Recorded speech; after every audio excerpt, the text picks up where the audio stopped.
Students के जो cases हैं वो ऑलरेडी होम ऑफिस के पास जा चुके हैं, तो क्या उनके जो वीजास हैं वो रिजेक्ट कर दिए जाएंगे या आजकल मार्केट में एक डॉक्यूमेंट सर्कुलेट कर रहा है जो पाकिस्तान के इन 5 बैंकों को बैन कर दिया गया। मैंने भी काफी स्टूडेंट्स को मेल कर दी हुई है कि वो इस तरह से कोई भी यूनिवर्सिटी अपना लाइसेंस नहीं खोना चाहती।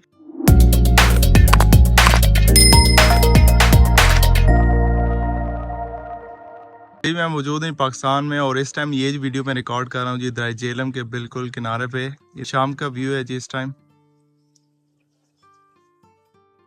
अस्सलाम वालेकुम दोस्तों, मैं हूं जवाद बशीर, आप देख रहे हैं जवाद की दुनिया। आज की वीडियो में डिस्कस करने जा रहे हैं कि यूकेवीआई ने कुछ बैंक्स को हाईलाइट किया कि आप इन बैंक्स की जो स्टेटमेंट्स है वो यूज नहीं कर सकते। इन बैंक्स को क्यों हाईलाइट किया गया है उसकी रीजन जानने की कोशिश करेंगे। उसके अलावा आपके माइंड में ये क्वेश्चन आ सकते हैं कि जिन स्टूडेंट्स के जो केसेस हैं वो ऑलरेडी होम ऑफिस के पास जा चुके हैं, तो उनके केसेस का क्या होगा। क्या उनके जो वीजास है वो रिजेक्ट कर दिए जाएंगे या उनके जो वीजा है वो गो थ्रू हो जाएंगे, या जिन स्टूडेंट्स की जो स्टेटमेंट्स है वो मैच्योर हो चुकी है वो अपना कैश लेटर अप्लाई करने जा रहे हैं या फिर अपना जो केस है वो होम ऑफिस में इनपुट करने जा रहे हैं। तो इन तमाम चीजों को आज की वीडियो में डिटेल से डिस्कस करेंगे, तो वीडियो को बिना स्किप किए पूरा देखेगा ताकि कोई भी आप इंपॉर्टेंट इन्फॉर्मेशन मिस ना कर दें। अगर वीडियो आपको इन्फॉर्मेटिव लगे तो वीडियो को लाइक और चैनल को सब्सक्राइब जरूर कीजिएगा, क्योंकि मैं इसी तरह मैं यूके के हवाले से इन्फॉर्मेटिव वीडियो इसी चैनल पे अपलोड करता रहता हूं। तो चलते हैं जी आज वीडियो तरफ, इन तमाम चीजों को डिटेल से वन बाय वन डिस्कस करते हैं। चलिए जी सबसे पहले देख लेते हैं कि आजकल मार्केट में एक डॉक्यूमेंट सर्कुलेट कर रहा है जिसमें ये कहा गया है कि पाकिस्तान के इन 5 बैंकों को बैन कर दिया गया। इनकी बैंक स्टेटमेंट स्टूडेंट्स यूज नहीं कर सकते। इन बैंक्स में UBL, national bank, Faisal bank, MCB bank और अलाइड बैंक शामिल है। इसके अलावा यूनिवर्सिटी ने भी काफी स्टूडेंट्स को मेल कर दी हुई है कि वो इन बैंक्स की बैंक स्टेटमेंट एक्सेप्ट नहीं करेंगे। तो उसके पीछे रीजन क्या है, तो सबसे पहले हम डिस्कस कर लेते हैं कि बैंक स्टेटमेंट होती क्या और उसकी जरूरत क्यों पेश आती है। ये अगर हम बैंक स्टेटमेंट की बात करें तो बैंक स्टेटमेंट एक ऐसा फाइनेंशियल डॉक्यूमेंट्स है जिसमें स्टूडेंट्स को अपने फंड्स शो करने होते हैं कि वो अगर किसी भी कंट्री में जा रहे हैं, यूके, ऑस्ट्रेलिया, कनाडा, किसी भी कंट्री में जा रहे हैं, तो उनके पास एनफ फंड्स हैं, वहां पे अपनी यूनिवर्सिटी की फीसेस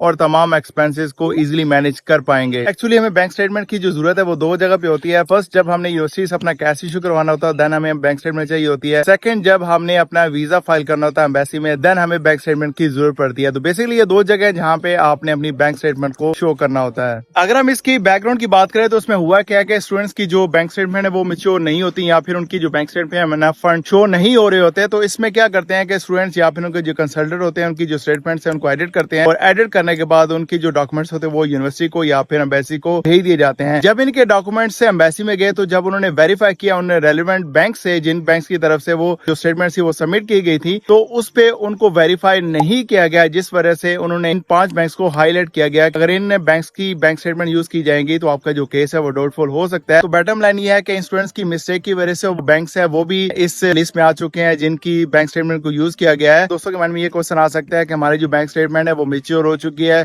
हम अपना केस अप्लाई करने जा रहे हैं, तो क्या हमें अपना जो केस है उसको अप्लाई करना चाहिए या अपनी जो बैंक स्टेटमेंट है वो किसी और बैंक में ट्रांसफर करके उसको मैच्योर करवाया जाए, उसके बाद जो अपना वीजा उसको फाइल किया जाए। तो यहाँ मैं आपको कहना चाहूंगा कि अगर आपकी जो बैंक स्टेटमेंट है, आपके पास एनफ टाइम है, आप किसी दूसरे बैंक में अपनी अमाउंट ट्रांसफर करके अपनी बैंक स्टेटमेंट को मैच्योर कर सकते हैं। ये एक आइडियल सिचुएशन है, ये बेस्ट सिचुएशन है। आप इस तरह करें ताकि आपका जो केस है वो इजीली गो थ्रू हो जाए। अगर आप समझते हैं कि आपके पास एनफ टाइम नहीं है, आपका जो सेमेस्टर वो आगे स्टार्ट होने वाला है, तो इसमें आप उसको गो थ्रू जरूर करें, लेकिन मेक श्योर करें कि आपकी जो बैंक स्टेटमेंट है एडिट नहीं होनी चाहिए। और उसके साथ साथ ये भी कर सकते हैं कि आप ब्रांच मैनेजर का जो विजिटिंग कार्ड होता है वो भी साथ अटैच करें, ताकि अगर वो बैंक को कॉल करें तो उसको वो टाइमली वेरीफाई भी कर सकें। यहाँ मैं एक और बात क्लियर करते चलूं कि अगर आपकी बैंक स्टेटमेंट है वो वेरीफाई नहीं होती और इन्वेस्टिगेशन पे बैंक वालों को ये पता चलता है कि इस स्टूडेंट ने या इस बंदे ने हमारे बैंक का नाम यूज करते हुए ये फेक डॉक्यूमेंट यूज किया, तो वो स्टेट बैंक को इन्फॉर्म कर रहे हैं। उसके साथ साथ आप कभी भी किसी बैंक में अपना अकाउंट ओपन नहीं करवा सकेंगे। आप इस चीज का खास ख्याल रखें, किसी बैंक का आप कोई भी फेक डॉक्यूमेंट यूज ना करें। तो कहने का मतलब है कि इसमें बैंक्स वालों का कोई ऐसा कसूर नहीं है, सिर्फ कसूर उन स्टूडेंट्स का या फिर उन एजेंट्स का है जिन्होंने इन बैंक्स की जो बैंक स्टेटमेंट है उनको एडिट किया, उसको फेक डॉक्यूमेंट यूज किया। इस वजह से इन बैंक्स की जो गुडविल है उसको हर्ट किया गया। तो बैंक इस पे स्ट्रिक्ट एक्शन ले रहा है और स्टेट बैंक को इन्फॉर्म कर रहा है कि अगर हमारा बैंक का नाम यूज किया गया और उसका कोई फेक डॉक्यूमेंट यूज किया गया, वो स्टूडेंट्स वो लोग आप पूरे पाकिस्तान में किसी बैंक में भी अपना अकाउंट ओपन नहीं करवा सकेंगे। और इसके अलावा यूनिवर्सिटीज भी काफी ज्यादा एक्टिव है इस हवाले से, क्योंकि यूकेवीआई वालों ने भी इस हवाले से यूनिवर्सिटीज को भी टारगेट किया हुआ है कि जितनी भी लो रैंक यूनिवर्सिटीज हैं उनको उनके लाइसेंस भी कैंसिल किए जा सकते हैं, जिस वजह से उन्होंने एक्शन लेना स्टार्ट कर दिया हुआ है। कोई भी फेक डॉक्यूमेंट यूज करता है तो उनके जो केसेस है वो स्ट्रेट अवे रिफ्यूज कर दिए जाएंगे, क्योंकि किसी भी तरह से कोई भी यूनिवर्सिटी अपना लाइसेंस नहीं खोना चाहती।